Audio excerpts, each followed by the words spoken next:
So hello everyone, মই কৃষ্টি কইনাই মোৰ অন্য এটা কেকৰ ভিডিঅ'লৈ আপোনালোক সকলোকে স্বাগতম জনাইছোঁ। আজি বতৰটো ভাল আৰু আজি কেইবাটাও কেকৰ ভিডিঅ' দেখাম, মানে এটা বনাই থাকোঁতে দেখাম আৰু বাকীকেইটাৰ ফাইনেল লুককেইটা দেখাম।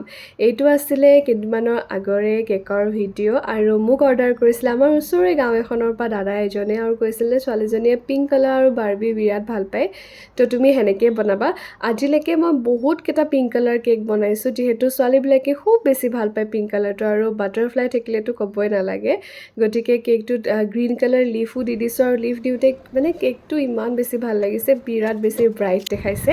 আৰু এইটো আছিলে হাফ কেজিৰ পাইনাপল ফ্লেভাৰৰ কেক। আপোনালোকে মোক আপোনালোকৰ অৰ্ডাৰসমূহ কৰি গৈ থাকিব আৰু কেকটো কেনেকুৱা হৈছে জনাব। লগতে মোৰ নাম্বাৰ দিয়া হৈ আছে ইনষ্টা, হোৱাটছআপ সকলোতে, ফেচবুকতে।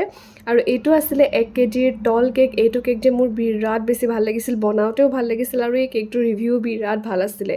এইটো আছিলে বাটাৰস্কচ আৰু এইকেইটা কাপ কেক আছিলে, তেখেতে লৈছিলে এইকেইটা চকলেট ফ্লেভাৰ। আৰু এইটো আছিলে এটা 1 কেজিৰ এইটো চকলেট ফ্লেভাৰৰ কেক আছিলে নেকি, মই ঠিক পাহৰিছোঁ।